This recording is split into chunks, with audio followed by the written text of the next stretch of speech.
It's on our YouTube for throwing stones.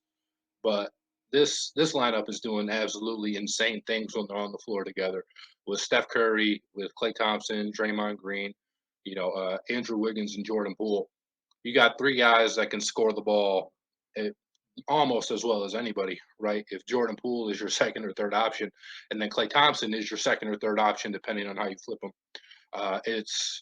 it's an incredible just amount of firepower to have to deal with on defense. And there's really no way to guard all three guys because you can't really guard any of them one on one because they can kind of kill you that way. Especially, Klay Thompson, Jordan Poole, and Steph are going to have the ball in their hands more than Klay Thompson will. They're going to be responsible for more of the playmaking.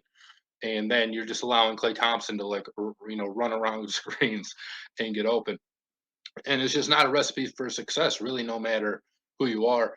And then you still have a guy like Andrew Wiggins, who at one time in his career, I think he was close to like a 25 point per game score for a season. And he's a guy who's gotten better, shooting threes and just, kind of attacking in general and playing basketball the right way. And then, you have Draymond, who's been really good defensively. Wiggins has been really good defensively. Klay Thompson is still good defensively. And one thing that Draymond brought up on his podcast, which I thought was really interesting, and it was a great point, is the reason. And it's only been 2 games, so it's a small sample size.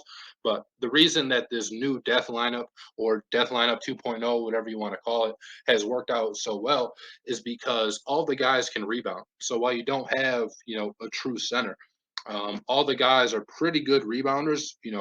Draymond's a good rebounder himself. Clay's a pretty good rebounder. Andrew Wiggins with this lineup, has been more aggressive in attacking the glass.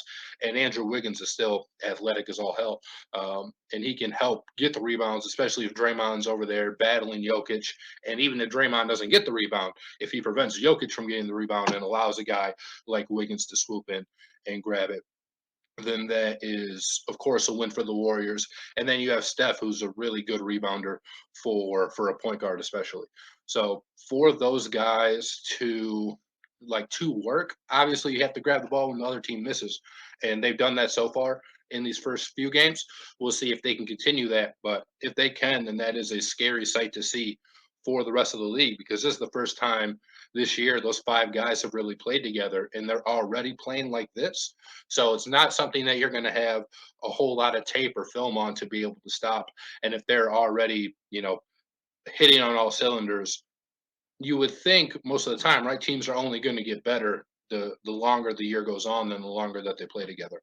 So if they're already like this, and common sense would say they're going to get better as they just learn to play with each other a little bit more. These five guys specifically, then I think that creates a really interesting dynamic out west, where the Warriors might honestly shoot up to be the title favorites, instead of the Sun or instead of the Suns or instead of a team, out east like Milwaukee or something.